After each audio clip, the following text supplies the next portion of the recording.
Velocity Banking support. How can I serve you? If you're here live today, what we're going to be doing is focusing, sorry about that, got a little echo going on. We're going to be focusing on the primary challenges, obstacles you're dealing with right now. So if you're live, you're watching, you're like, hey, I'm doing Velocity Banking, but I'm having trouble. I'm stuck at this point right here. I don't know when to pull money out of the HELOC to pay a certain bill. I'm having trouble incorporating credit cards into my strategy. Whatever it may be, now is the time. Drop your questions, be as detailed as possible. If you've got to put 4 or 5 paragraphs to explain your current situation, go ahead and do that, because now's the time. Okay, so I'm dealing with that. I'm gonna talk a little bit on two primary ways that you can use Velocity Banking on this channel. For the last 5-6 years, I've focused a majority of the case study videos, the topics, on one way of doing Velocity Banking. And today I'll spend a little time, probably majority of our time, talking about that other way that we can use Velocity Banking that arguably is probably the most advantageous way to go. It just involves more risk than how it's typically taught.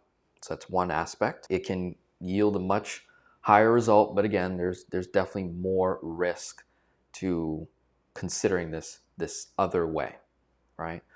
And what I am referring to is basically creating cash flow, okay? So Velocity Banking is a concept, it's a strategy, it's not a product, okay? It is a way of thinking, it's a theory that has been proven, right? It started in Australia, worked its way over to the United States. In the United States particularly, the way to incorporate this strategy is by getting in partnership with certain types of banks that offer certain types of products. Those products are credit cards, personal and business lines of credit, home equity line of credit in the first or second position. Those are your primary products from the bank. You also have a cash value collateral line of credit, but that involves another product that you would have to have called whole life insurance in order to have that particular strategy, right? In order to have that particular product, okay? And we're using those products predominantly to accelerate another debt that you have in your finances that you're trying to get rid of. This could be a mortgage, student loans, personal loans, other credit cards, any type of high interest debt that you're trying to eliminate to create cash flow. So that's the primary, most popular taught way of doing Velocity Banking. Is you're leveraging lines of credits to accelerate debts, to save money on interest, pay off your debt faster than the traditional way of getting out of debt. And in the end, that creates a guaranteed cash flow gain because you no longer have that debt. The other cool part about doing this particular strategy is you're remaining liquid in the process of eliminating debt. What do I mean by that? Well, if someone has a cash flow of $1,500 a month and they're sending 100% of that discretionary income toward their debt each and every month, they are not liquid. If an unexpected event comes up, a life circumstance, whatever it may be, they now have to pull from somewhere else to cover that unexpected expense. That's either coming from their savings, coming from liquidation of an asset, selling stuff, having to work more hours, make more money to cover that difference, or what most people do, they go into more debt. They're trying to get out of debt, now they're going into more debt to cover this unexpected expense. So it's not cookie cutter, make extra payments each and every month and you'll get out of debt. If that were so easy, everybody would be pretty much debt free.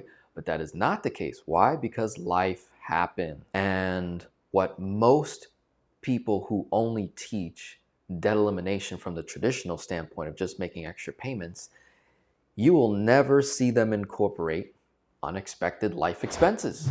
You won't see it. So it always looks, cookie cutter, easy, this is so simple, right? Life's easy and all that stuff.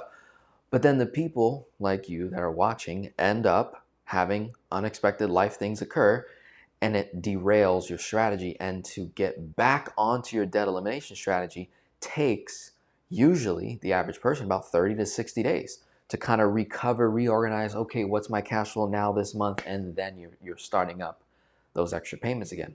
Whereas in the velocity banking space, you could have same income, same cash flow, same things going on, have an unexpected expense come up, and we know exactly how to handle it. Matter of fact, we incorporated it into our strategy so that we set proper expectations. We remained liquid, so when something did come up, we knew where to pull it from for the cheapest cost possible, and there was no delay time. There was no downtime. There was no questioning, okay, when do I start back up on my debt elimination process? Because when you're doing velocity banking, your first move is what we call a chunk. So you're taking a lump sum of money from the bank to eliminate another debt, to reduce interest, to create cash flow. So that's almost instant that's occurring typically, right? Depending on how big the debt is.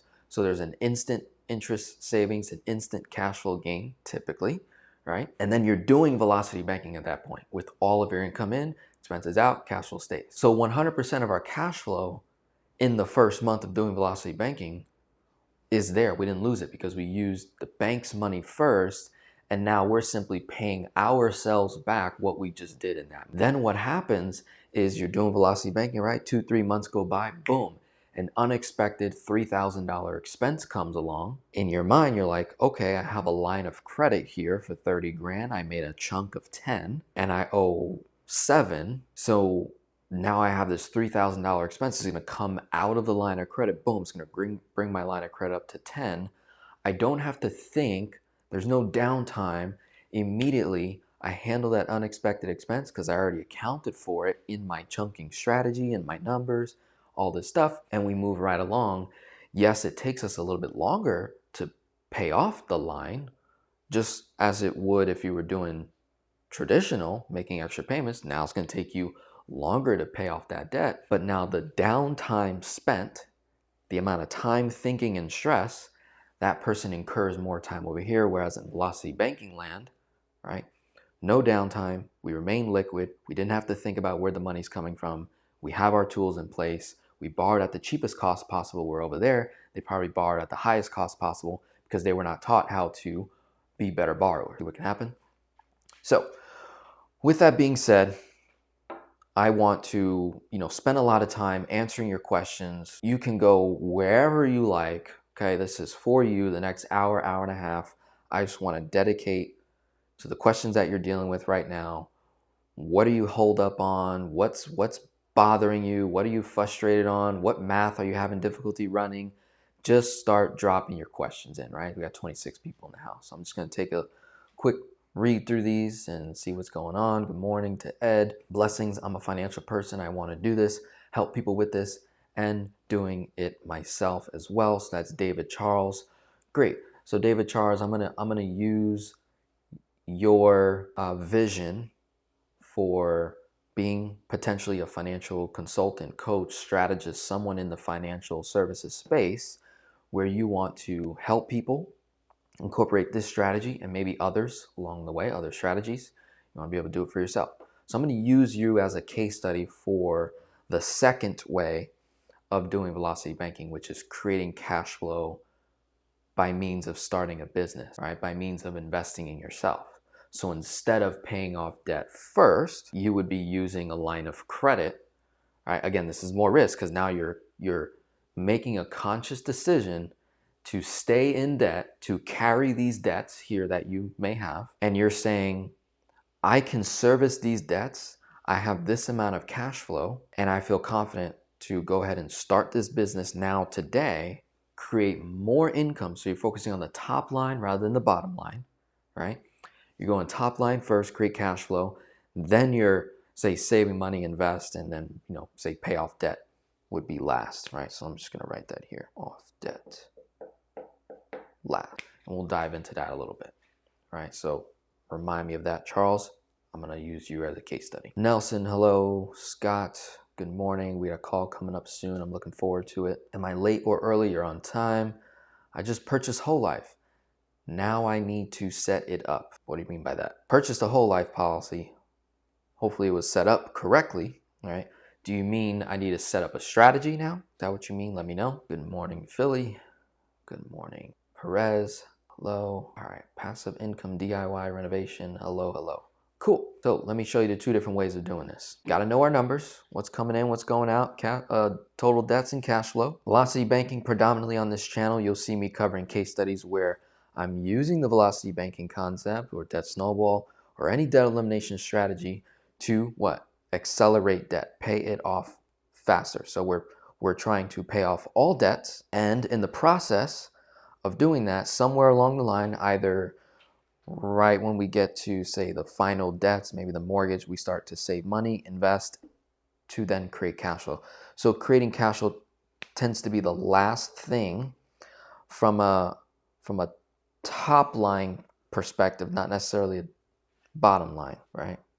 When you pay off debt, you are creating more cash flow. Make sense? That's guaranteed because now the debt is eliminated. But being able to leverage debt to create more income puts you in a higher what?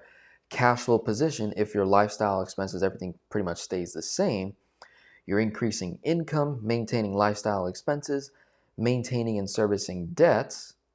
You're not allocating all your capital to debt elimination. What does that do? That creates a level of risk. If you're willing to take that level of risk, right, then there are some parameters that I think would be important to have in place to reduce the risk of going in this direction first, which is creating cash flow first by means of starting a business that what creates cash flow, helps you save money on taxes, interest, right? Then you invest, save that money to the point where you can say, write a check, pay off all your debts in one shot. And the cool part here is you create more options. There's more options here, more things to consider, more flexibility, but again, technically more risk. But there's going to be some parameters that I want to share to basically reduce that risk. Okay? Before I go into that, I want to see if there's specific questions that you guys have that you're struggling with right now. Okay, so Missy says, can you talk about using a HELOC to invest in the stock market? Sure, we can discuss that. Okay, and then okay, Sean, yes, a strategy. Okay, so you're working on putting your strategy in place. Cool. All right, so I'm not seeing anything right now. I think you guys might be just excited to learn more about this create cash flow part here. I'm going to start with Charles, then I'll come to Missy. All right, and along the way, if you got questions, let me know.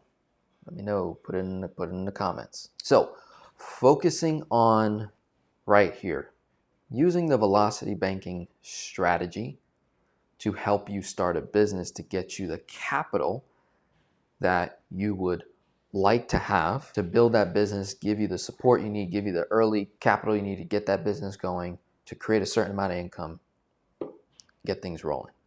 Before doing that, right? One consideration, right? I'm gonna map this stuff out. So first, map out your debt-free timeline. What do I mean by that? Let's run velocity banking or debt snowball, whatever strategy you're using.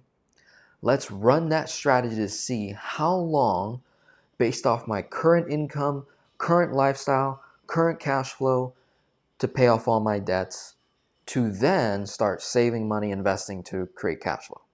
How long would it take you, right? So let's just create an example. Let's say doing velocity banking will take you 6 years to be completely debt-free. And let's say the total cash flow gain would be $4,500, guaranteed, right? And in order to get that $4,500, let's say you had $350,000. Now let's go a little higher. Let's go a little higher. Let's do 450,000. Okay. So in this example here, we're making a certain dollar amount. We have a certain lifestyle. We have a $450,000 debt. we have a potential cash flow guaranteed of $4,500 that could be recovered in 6 years or less. So let's say you did that. So now you have a timeline. Okay, if I stay here and I'm 40 years old, by 46, I can guarantee myself I'll be debt-free based on the income that I'm making right now, expenses that I have, cash flow, right? And I'll have an extra $4,500 a month guaranteed in more cash flow that could be used to help me save money, invest, to then create cash flow, to then create financial freedom. Or I'm going to now start a business. But in order to start this business, I need some capital. I need some working capital to get going.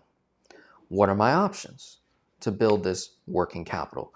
Let's say that before getting out of debt completely, we're dealing with a cash flow of $1,500, okay? So one way is to just simply save the money, $1,500 a month, until you've acquired enough capital to start your business. Let's say Charles wants to start a financial coaching practice. So I'm going to use Charles in my example here. I'm going to use David Charles, right? Here's his comment. It says, I'm a financial person. I want to learn how to do this. So there's an education learning curve. He wants to help people do it as well, right? So he wants to help people with the concept and do it himself, right? So I'm going to shamelessly plug myself in here. And let's say in his education and learning process, he wants to hire Denzel to be his financial and business coach, right? So there's a expense for that to hire accountability partner, a coach, a mentor, right? You're gonna hire someone to help you start your business, okay? So there's that expense. Then there's the expense of starting a business, LLC, operating documents, EIN, opening the bank account, having a certain dollar amount to put in there. Then there's maybe some equipment that we need to buy and some marketing that we need to spend money on, okay? And I will wildly overestimate the startup costs, right? I'm just gonna wildly overestimate on purpose, but just know, in context here, this could be done for way less money, right? So let's map that out. Let's say he hires a coach. So he hires myself and he pays me $4,000 for one-to-one, right? And I'm gonna coach him throughout the entirety of his business until he reaches financial success according to what we discussed. That may take 6 years, may take 3, longer. In that process, we become friends. He just pays me that one time, all right? So that's one expense. And let's just call it startup costs for biz. And that's just getting all the LLC documents and, all the fees, all the third-party fees that incur. Again, could be done cheaper, right? Overestimating here. Let's call it $1,500. That's like the most I've seen it done. That's when you hire a whole CPA lawyer team to kind of get this all set up. But obviously with technology nowadays and these online platforms, could be done for say $200 to $400, and then you're spending another maybe $400 or $500 in third-party fees from the state. And depending on what state you're in, those fees could be, quite high. But again, totally overestimated. Bear with me. Then we've got, say, equipment. Wants to be a financial person. Let's put a title on him. Let's call David a financial coach. So he wants to become a financial coach, and there's some equipment that, say, is either required or not necessarily required, but helpful to getting his business going. That could be a certification if he wants. That could be a camera, microphones, lighting, because in order for him to market his financial coaching practice, he wants to get on social media and he wants to do exactly what Denzel's doing, right? He wants to do what Christy Van is doing. He wants to do what Connor J. Wallace is doing. He wants to do what the Kwok brothers are doing with this particular strategy, right? So starting a YouTube channel is going to come with some expenses, right? Now, again, super overestimated here. Could be done for way less. Let's throw another 1,500 bucks on that. And then finally, well, not finally, there's one more expense. We'll call it technology. And this is the back end stuff of your business, like an email marketing, a website, domain, landing pages, all the technology, a calendar link, different subscriptions. Let's throw another 1,500 on there. Again, could be done for way less. And then let's do a marketing budget, about 5,000 bucks. Let's add it all up. We got 15 plus 5,000 plus 15 plus 15 plus 4K. So about 13.5 in startup costs. If we were to save the money, right, 13.5 divided by 1,500, it's going to take him 9 months to basically start his business. That is the safest thing to do, right? No question about it. He could wait 9 more months, just simply save his $1,500 every single month, and he's planning on paying for these different things. Now, he might do it in stages, right? Like, he may first go get the LLC with the first month, and then wait 3 months, then hire me as his coach, and then another month, right, 15, and another month, 15 in technology, right, marketing. Problem with doing that in stages is the recurring expenses that will come with this. There'll be like maybe a recurring marketing budget, a recurring technology budget, recurring in equipments, things like that. Again, super overestimated, but 9 months. Or leveraging velocity banking, he has a couple options. Let's say he, in that 450, has a mortgage and he gets a HELOC. Second position, $50,000 HELOC. Maybe he gets a 0% credit card. Everything on here basically can get run on a credit card for the most part. So maybe he's got a 0% credit card, 21 months, purchases and balance transfers, 20K, right? So we've got some debt tools. The cheapest way would definitely be a 0% credit card. It takes care of all these fees, all these startup costs, doesn't pay a dime in interest, and saves him 9 months. So he gets to start 9 months sooner, right? And the goal here is to create enough wealth, enough income that in 6 years or less, he can write a check for $450,000. Now, 6 years from now, this 450 will be less, right? Let's say in 6 years, making 4,500 in payments times 12 times 5. It's 270 grand. And let's take half off the top for interest, 135K. So let's say 450 minus 135. Let's just say 6 years from now, he owes 315 grand in debt.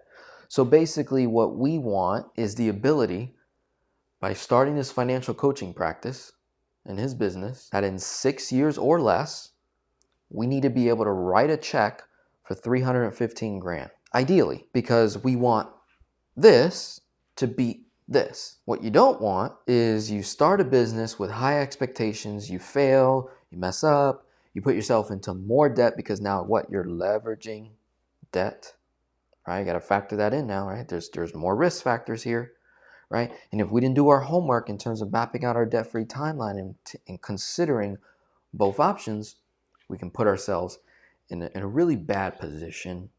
And this is often what a lot of us do. A lot of us watching right here, right now, you've done things like hire a guru. You spent $30,000, $50,000, $25,000. The most I've had a client spend on a guru was 50 grand. That's what I know so far. But you guys spend all this money with the hope, right, that you're going to create the income that you want, and that'll be able to wipe out all this debt. And then when that doesn't happen, now you're in $50,000 more of debt on top of the debt that you have. And now you got to incorporate that into the strategy. And it just creates an added amount of stress, increases your timeline getting out of debt. It just becomes a problem overall. Okay. Again, I will get to your questions. I didn't see any initially, so I'm going into the case study and then I'm gonna come back, right? I'll go to Missy and I'm gonna address your questions. So hang in there. So we have our parameters here. Map out your debt-free timeline. In this example, we have 6 years or less, $450,000 of debt, there's $4,500 of guaranteed cash flow. 6 years from now, after making payments of $4,500 a month, there'll be, say, we're just, throwing out an example, 315 grand left of debt, which would mean that this person, David Charles here, would ideally, we want to be in a position where we have the option to write a check for 315 grand, wipe out all the debt, immediately increases his cash flow by $4,500, right? And that's more cash flow for his business, right? And let's say David Charles, like everyone else, has a 9-to-5, right? So he has a job that is going to fund this business, this financial coaching practice. And the idea is to be able to replace that job where he has enough income coming in to basically replace the 9-to-5 and maintain the same amount of cash flow. That's another parameter here. So we would leave the job after business produces equal or more income. That would be the safest way to exit your 9-to-5. Another parameter. You could potentially do it sooner. You could make an argument that the money you're making over here tax-wise compared to the 9-to-5, that if, let's say he's netting 6 grand over here in, let's give him income. Let's net him an income of $7,500, right? So his annual gross is much higher than what his net is at the 9-to-5, right? He's cash flowing 15. But in business, you can technically make less money than your 9-to-5 and still net $7,500 because of the way the taxes work. So you net more of your dollars over here. So you could make an argument for leaving your job sooner based on your net income that you produce now at your job. Me personally, right? I would personally wait until my income is equal to or more than what I'm doing at my 9-to-5, right? That's just me personally, what I would do, right? Even if it took 6 years to get there. That's just me, right? Now, the way that I would not do that is if I'm either spiritually called in that direction. So if I'm spiritually being led, this is where my faith would override my logic. If I'm spiritually being led by my father, and my father tells me, Denzel, I need you to leave this 9-to-5 in order for you to do the work that I've actually called you to do, that has provided you comfort, a lifestyle, right? This is going to be case by case, but let's just say that was, my father is now overriding my logic and saying, nope, now's the time to leave, even though my financial coaching practice may only be netting, say, $6,000, right, in income per month net. So that would mean technically my cash flow is 0, right? So that would be really tight, right? But again, now you're being led in faith, and then maybe that very next month, you're now making double because you have just rerouted 40 to 50 hours of your time into your business. And now you're giving yourself that time to potentially make up for the difference, okay? So that would just be, these are just parameters, right? Everyone's going to be different. I'm just giving you mine. So leave the job after the business produces equal or more income, right? Where you can still net a decent amount of positive cash flow per month. And then the other thing I would have in place, 3 to 6 months worth of expenses. Having 3 to 6 months worth of expenses also reduces the stress, giving you that runway to basically build that financial coaching practice that David Charles wants to have. All right. So parameters, 315, 13.5, startup costs. We sped it up 9 months. We're starting right out the gate. Now we have to figure out the business strategy here. What financial products, services are we going to provide in order for him to generate the type of income that we would need to basically write that check in 6 years or less? How do we run the math on that? So I'm going to give you a new set of parameters, and I'm going to delete this part right here. I'm going to keep my bottom line parameters. I'm just going to delete this, Okay, again, you can, go back, stop, and capture the notes there. We're gonna move right along. All right, here's how I draw out my parameters. Put that 1,500 back. Let's say cost of living, right? These are the four major numbers in this example. Now, this is gonna be some technical math here, so bear with me. Technical math. Now, what I'll do for David here is I'm going to use my current pricing. No, I'll use my early pricing when I first started my financial coaching practice. So I will break down what I was selling things for, and then how I increase those pricing and services and things like that. And we'll just run the math and see, okay, how many people do we need to serve to generate the income that we would need to be able to leave the 9 to 5. The first goal in using velocity banking to create cash flow by means of starting a business, first goal, as soon as humanly possible, I want to be able to generate enough income to be able to leave my 9 to 5.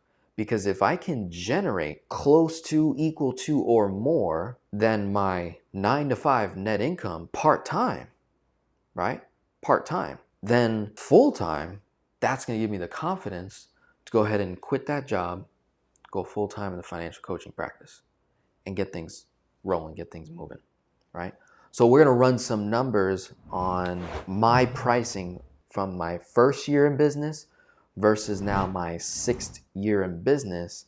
And this should give David, right, an example of how he should price his services according to the lifestyle, according to the goals that he's trying to accomplish, right? So when I first started, a 1-hour consultation was $97. I had an online financial course for $7 monthly or $70 annual. And then I had a full one-to-one financial coaching service for $997. So these are the prices just for financial coaching. Now, if David did what I did and maybe gets an insurance license and maybe sells some life insurance, some term, some whole life, maybe sells annuities, maybe disability insurance, other types of insurance products that could provide more commission, right? To give him another stream of income on top of the same client,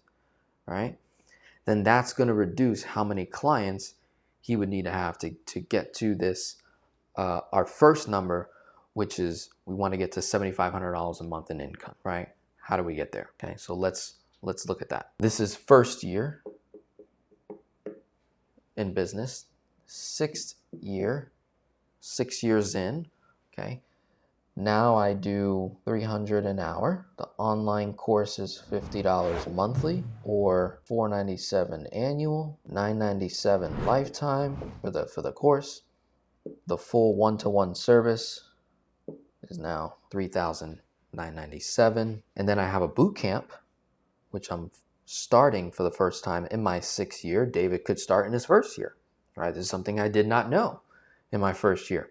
But now I'm doing a financial boot camp, which is a shorter period of time. It's a 9-week program, and it costs $2,000. So $1,997. So these are the prices 6 years in versus first year in. How many clients do we need to create $7,500 a month, right, in income? What would it take? What would be the breakdown here, right? So 7,500 divided by $97.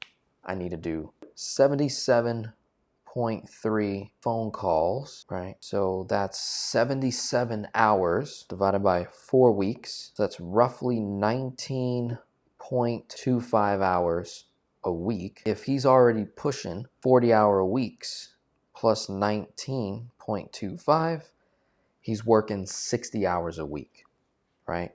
And if he's working 50 hours a week, he's working 70 hours a week. So that's going to require 50 to 70 hours additional, 59, I should say. And if David Charles is a married man, kids, then the risk here is we could lose our marriage. We could disconnect from our children. We'll have other people raise our children. and then the kids won't be so connected to dad, and then mom feels, pressure, right? So that is a risk. That's a spiritual, emotional, internal family risk for the sake of making more money. So we would have to be strategic here in terms of how many consults would he be doing at $97 a month, and then how do we potentially make up for getting people in the financial course at $7 a month, right?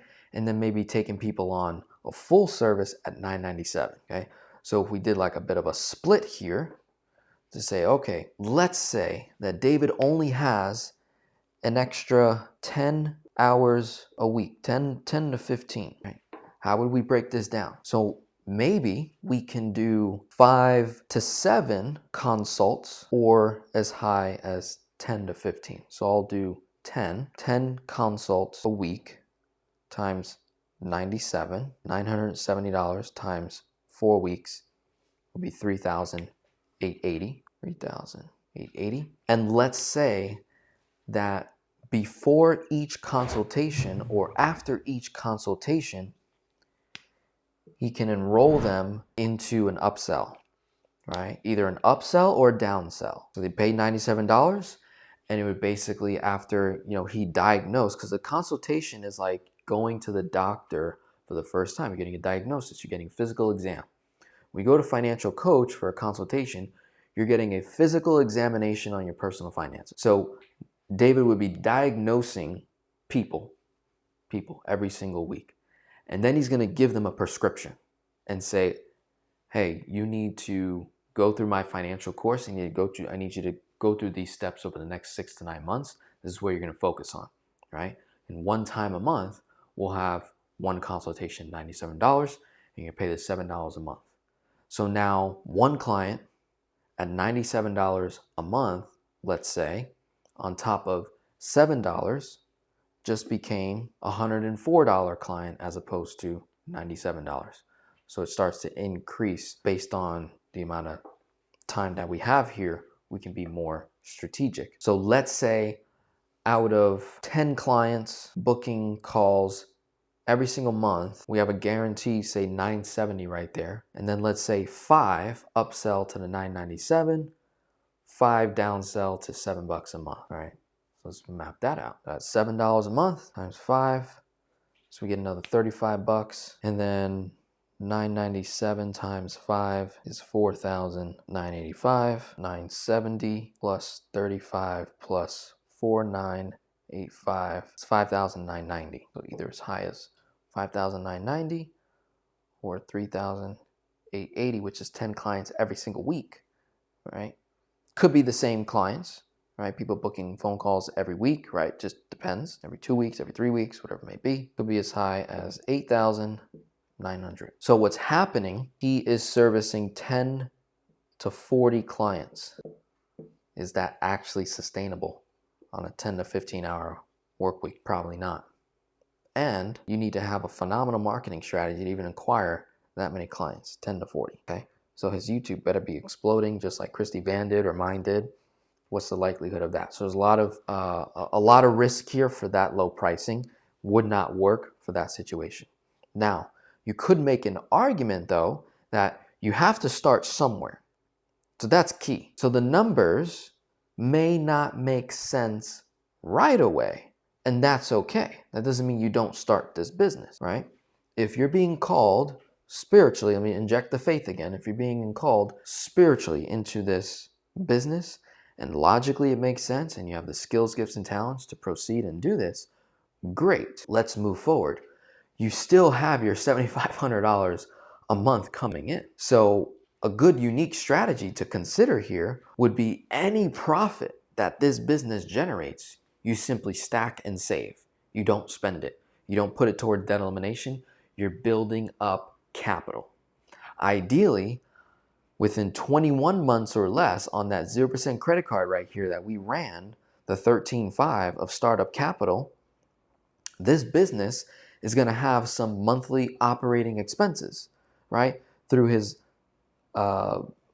say, marketing technology right there alone, right? There might be some So our cost of living may go up a little bit. So we also need to make sure that we can bring in at least enough money to cover the business costs, business expenses. That's where your seed capital would initially give you the runway for a couple months to get things going. And then your free cash flow, your $1,500 a month in free cash flow from your 9 to 5 is also helping fund the business until the business can fund itself, right? There's going to be that gap, that period that we need to fill. So again, a parameter that I would add here is to say any and all profits save, and all profits. Don't invest it in stock market, crypto, just save that money, because what's our intent here? This is where you guys start doing this, right? Right? It gets crazy. We set out with an initial goal. We want to be able to leave our 9 to 5. We're delaying leaving our 9 to 5 if you go buy Bitcoin, if you go buy the shiny object, if you go hire another guru on top of the guru you already hired, right? If you go seeking out education in 10, 15 different places, buy 15 different courses, you're delaying the initial goal. We have to learn how to get very narrow, and many of you are terrible at this, right? You're really, really bad. And that's okay. Why? We become aware. Oh, I'm not so good at this. I now have awareness. My breakthrough moment is when I can consistently stick to one thing and make that the main thing. You're going to have a breakthrough and realize, oh my goodness, what I was doing before was absolutely not working. Even though this took longer, in the now, what you have to do is actually compare what you were doing the last 3 to 5 years. And if this took 9 months, you could say that this absolutely went much faster than 3 to 5 years. But many of us don't run that math. We don't know how to run the math on history versus present. You're presently taking the next 9 months. That sounds like a long time, but you've been in debt. You've been at your 9 to 5 for 10, 15 years. And you're telling me in 9 months, potentially by running all the math here, that we can get out of that in 9 months?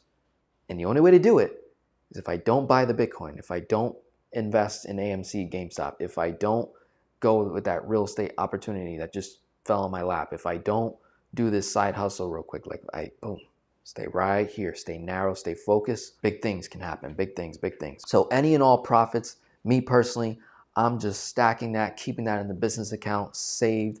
I don't care what it's earning. It's just parked. The initial goal is to pay off whatever debt I incurred on the business so that I don't stack that and start creating more interest and creating another payment. I don't want that. I want to remove it. This needs to be a debt-free business. My business is separate from my personal.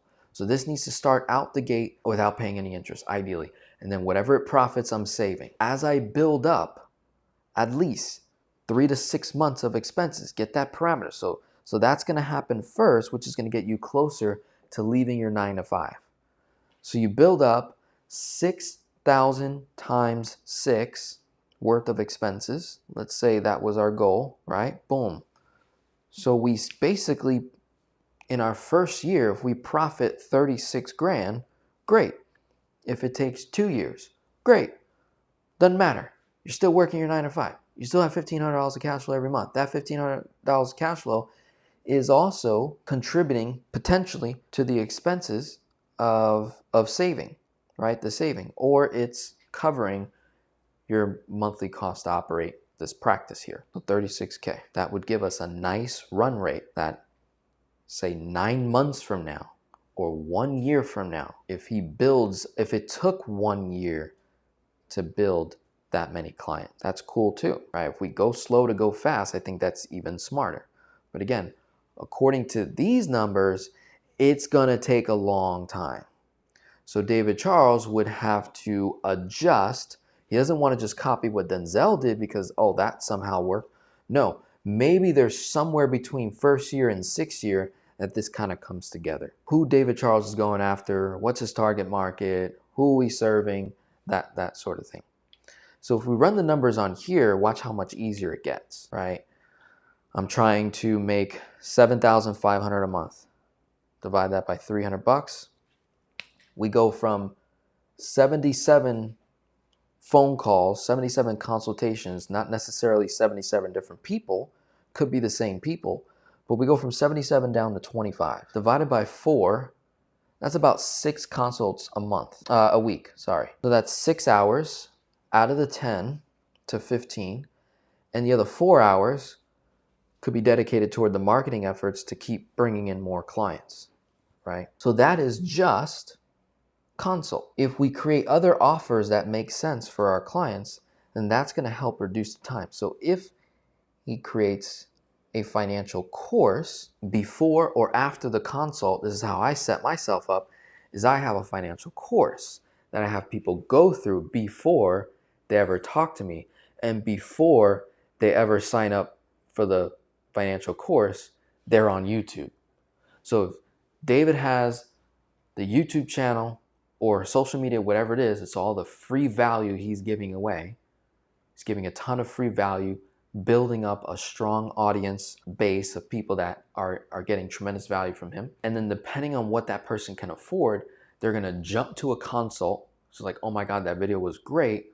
Boom, they jump to a consult, $300, you have that. Or they do the financial course, which takes none of your time. You put the time in one time, and now it's gonna create this subscription type of a service. And you can get very creative with how you want to offer that. So let's say that if we can get, I'll use the same math here, say we get 5 clients on anywhere between $50 a month, $497, or $997 lifetime, right? So let's say we get 1 lifetime client, $997, 1 annual, $497, and let's do 3 monthly people, $50, $150. And if we can do 6 consultations a week, what's happening in that consult, right? He's diagnosing the individual, and he's going to downsell to the financial course. Hey, before you go up with me long term, based on your numbers, based on your finances, based on what you can afford, I believe you should start here, $50 a month. This is going to build you up. This is going to help you recover at least $500 or more in cash flow per month. Boom. So we're making these declarations to the folks, getting them ready. Then there's other ones that are like, great, make good money, good income. Yep, I'm ready to go full on with you. And they jump to the $39.97, right?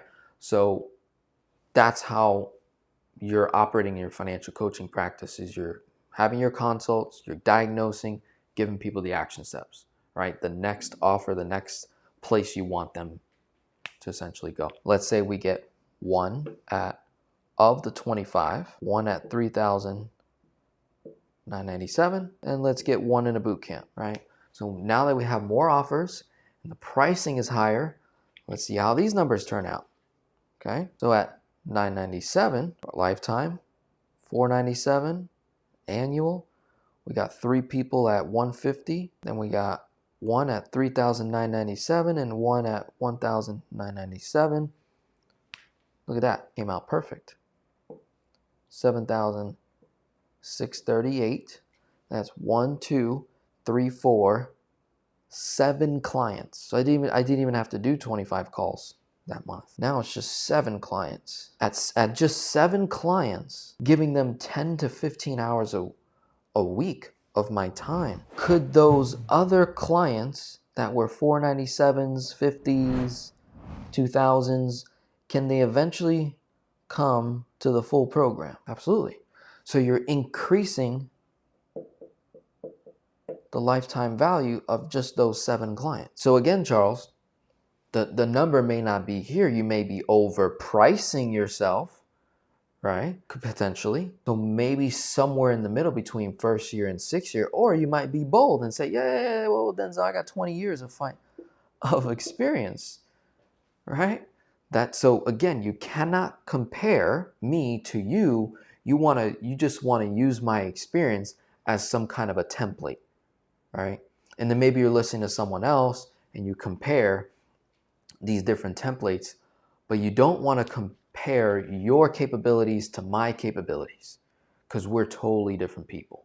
We're 2 totally different people, right, David? So we don't want to do that. You do want to compare structure to structure. That's cool, because structures can be duplicated, right? Systems can be duplicated. But your unique capabilities, your unique talent, skills, you want to take the time to really put a strong valuation on that, then deliver it to the marketplace. Now, if the marketplace does not respond, you pivot. You either decrease pricing. If you get an overwhelming response, guess what? Now you're in high demand. You're going to need to increase your pricing so that your quality of service does not go down, especially when you're initially a one-man show. So you don't want to make that early mistake. I made that early mistake in my first year. Everybody, I was doing consults and I had tons of people sign up at $7 a month, and the people were buying $9.97 like it was hotcakes. Like just. But I got to a point where I had too many clients, so I had to get to a point where I had to close the doors for a period of time to actually reorganize, restructure. Okay, how am I going to work this? What makes sense? Nowadays, I have I have a bigger audience now, more people than ever before reaching out, but I actually only serve a certain amount of people every single year, and I'm able to live the lifestyle that I'm after, the vision, the financial vision that I have for my life, and I'm able to serve these specific clients at the highest level because they're not having to be so constrained with the amount of time that they have with me. I'm able to give it my all with each and every client that I serve because of the way I structure this. And that only came with 6 years of doing this, right? So again, we know that this is really difficult according to the 10 to 15 hours a week that David has in this particular example.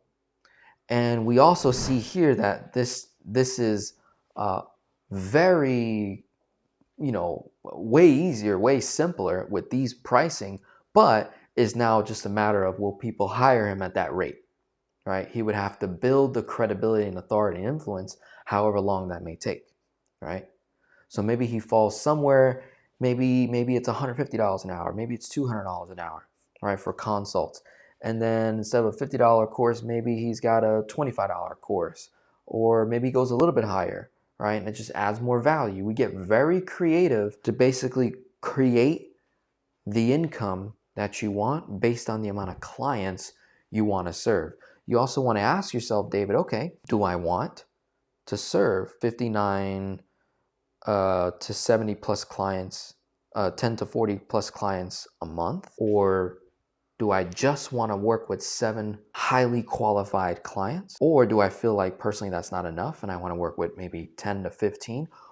A good parameter here is to figure out how many people do you want to serve that you believe you can serve at the highest level, right, of service, and reverse engineer back your time. How much hours does it take to serve one individual, right, per month? And how much money do we need to bring in to get to that number that you're trying to get to? Okay, so powerful stuff here. All right, I'm just going to take a quick